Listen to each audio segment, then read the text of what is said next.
जी अस्सलाम वालेकुम। आज का हमारा टॉपिक है चैप्टर नंबर 15 से अगेन लेंज़ लॉ। ये लॉन्ग के लिए इंपॉर्टेंट नहीं है, इसमें से शॉर्ट क्वेश्चन और एमसीक्यूज आते हैं। आपके एक्सरसाइज के भी 2 शॉर्ट क्वेश्चन कवर होंगे यहाँ से। तो टॉपिक से पहले बैकग्राउंड थोड़ा सा देखते हैं।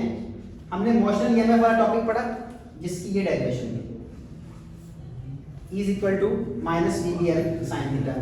अब इसमें माइनस साइन आ रहा है, फिर हमने यहाँ से फैराडेज लॉ को ड्राइव किया जो कि था E = -n ΔΦ/ΔT। यहाँ पे माइनस साइन आ रहा था। अभी आज हमने इसी माइनस साइन को डिस्कस करना है कि माइनस साइन बताता क्या है। ठीक है, तो ये बेसिकली हमें बताता है कि जो इंड्यूस करंट है उसकी डायरेक्शन किस तरह से हो। ठीक है, तो टॉपिक से पहले थोड़ा सा एक और आपको डायरेक्शन ऑफ फील्ड चेक करनी है आपने कि राइट हैंड रूल अप्लाई करें। अगर आपके पास 2 कॉइल्स हैं, इसमें करंट फ्लो कर रहा है एंटी क्लॉकवाइज, इसमें करंट फ्लो कर रहा है क्लॉकवाइज। एंटी क्लॉकवाइज के लिए अपने थंब को एंटी क्लॉकवाइज डायरेक्शन में कर्ल करें तो थंब आपको डायरेक्शन देगा नॉर्थ की और नीचे बनेगा साउथ।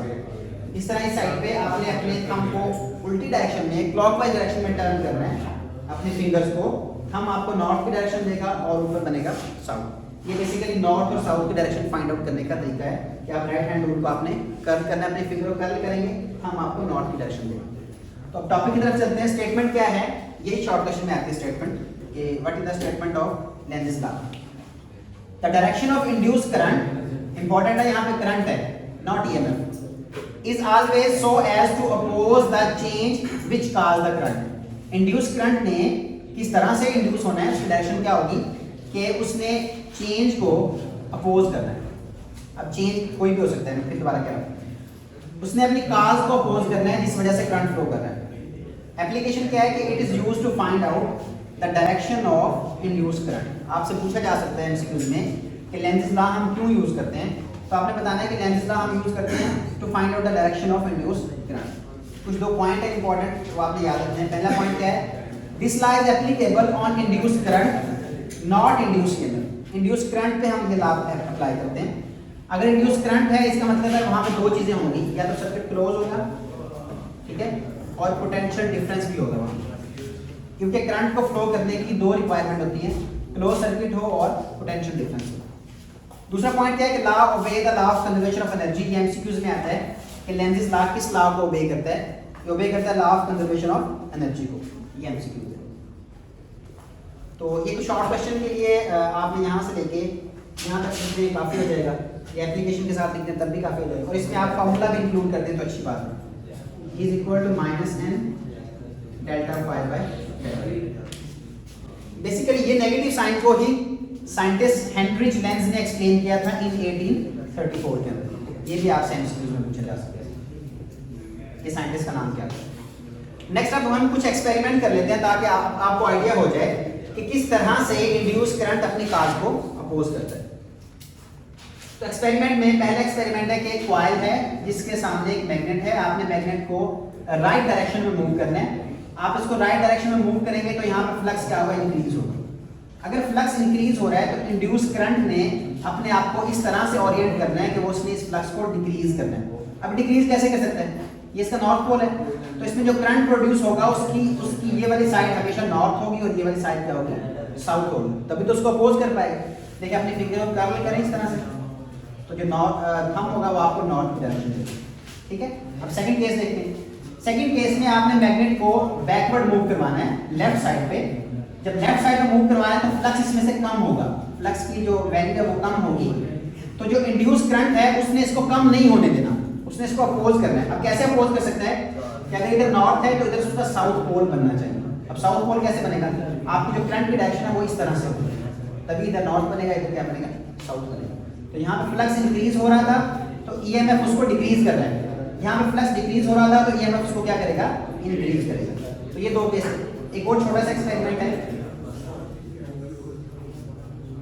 सेकंड एक्सपेरिमेंट में एक रिंग है, रिंग में से आपने मैग्नेट को पास करना है। अब यहाँ पे मैग्नेट की डायरेक्शन डाउनवर्ड है तो नॉर्थ पोल बन रहा है, इसमें करंट इस तरह से इंड्यूस होगा कि ऊपर उसको क्या बनेगा, नॉर्थ पोल बनेगा। ठीक हो गया। तो इसमें जो करंट की डायरेक्शन क्या होगी, एंटी क्लॉकवाइज डायरेक्शन। तो देखें इसकी जो इंड्यूस करंट की डायरेक्शन हमें कौन बता रहा है, लेंज़ लॉ। हमें कैसे पता चला इसकी डायरेक्शन एंटी क्लॉकवाइज होगी, क्योंकि हमने यहाँ से देखा कि जो इंड्यूस करंट है उसने अपनी काज को अपोज करना है, और वो अपोज कैसे कर सकता है अगर इधर नॉर्थ पोल है तो इधर से क्या बनना चाहिए, उसका नॉर्थ पोल बनना चाहिए, तभी उसको अपोज करेगा। इधर वाले केस में अगर आप मैग्नेट को ऊपर की तरफ मूव करवाएं तो देखें आप उसको ऊपर की तरफ मूव करवा रहे हैं तो इधर इसका साउथ पोल बनेगा क्योंकि उसने अपनी काज को अपोज करना है। तो ये इसके दो एक्सपेरिमेंट है। आगे चलते हैं। इन्हीं दो एक्सपेरिमेंट्स की ये फाइंडिंग है, आप इसको रिजल्ट भी लिख सकते हैं, यहाँ पे हेडिंग दे लें।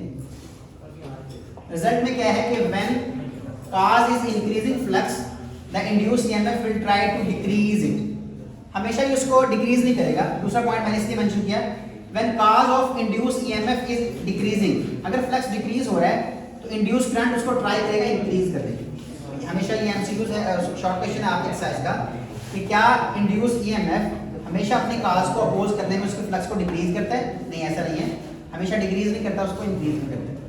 तो ये केस है कि अगर आप एक सिलेंडर लें कॉपर का जो अंदर से खाली हो, उसके अंदर आप इस तरह से मैग्नेट को छोड़ें तो वो लेस देन ग्रेविटी से मूव करेगा, उसका एक्सेलरेशन कम होगा। उसकी वजह क्या है कि इसके अंदर छोटे छोटे जो रिंग हैं वो अपनी काज को अपोज कर रहे हैं। अगर इसकी डायरेक्शन डाउनवर्ड है तो जो काज है उसको ऊपर की तरफ मूव करेगा। लास्ट आपके पास एक और एक्सपेरिमेंट है। ये एक्सपेरिमेंट हमें बताएगा कि इंड्यूस जो लेंज़ लॉ है वो हमेशा law of conservation of energy को ओबे करता है। कैसे? देखें यहाँ पे जो B है वो इनटू द पेज है।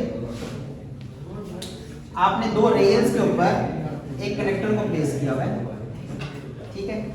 अब कनेक्टर को आप इस तरफ मूव करवा रहे हैं, मतलब इसकी वेलोसिटी इस तरफ है, वेलोसिटी इस तरफ है, तो राइट हैंड रूल के अकॉर्डिंग इसमें जो करंट प्रोड्यूस होगा उसकी डायरेक्शन अपवर्ड होगी। तो करंट की डायरेक्शन है एंटी क्लॉकवाइज, मैं यहाँ मेंशन कर दूँ एंटी क्लॉकवाइज डायरेक्शन। लेकिन अब देखें, अब ये करंट कैरिंग कंडक्टर है जो कि मैग्नेटिक फील्ड के अंदर पड़ा हुआ है, तो इस पे इसके ऊपर एक फोर्स पे अप्लाई होगा। उसका फार्मूला क्या है? Is equal to I/L/V। अब इस फोर्स की डायरेक्शन क्या होगी? लेफ्ट हैंड रूल से फाइंड करें।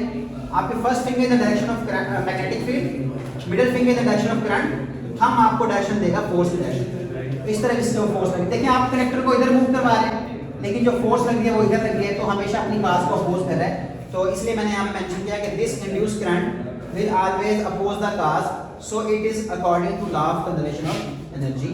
तो ये था आपका आज का क्वेश्चन। इस क्वेश्चन से हम आगे जो जनरेटर और मोटर पढ़ेंगे वहाँ पे एक बैक EMF का टॉपिक आएगा, आपने याद रखना है। वहाँ पे हम पढ़ेंगे इसको बैक EMF। ये एक इंपॉर्टेंट टॉपिक है, उस कंसेप्ट को समझने के लिए आपको ये टॉपिक समझना जरूरी है। So that's all for today, thank you very much, Allah हाफिज़।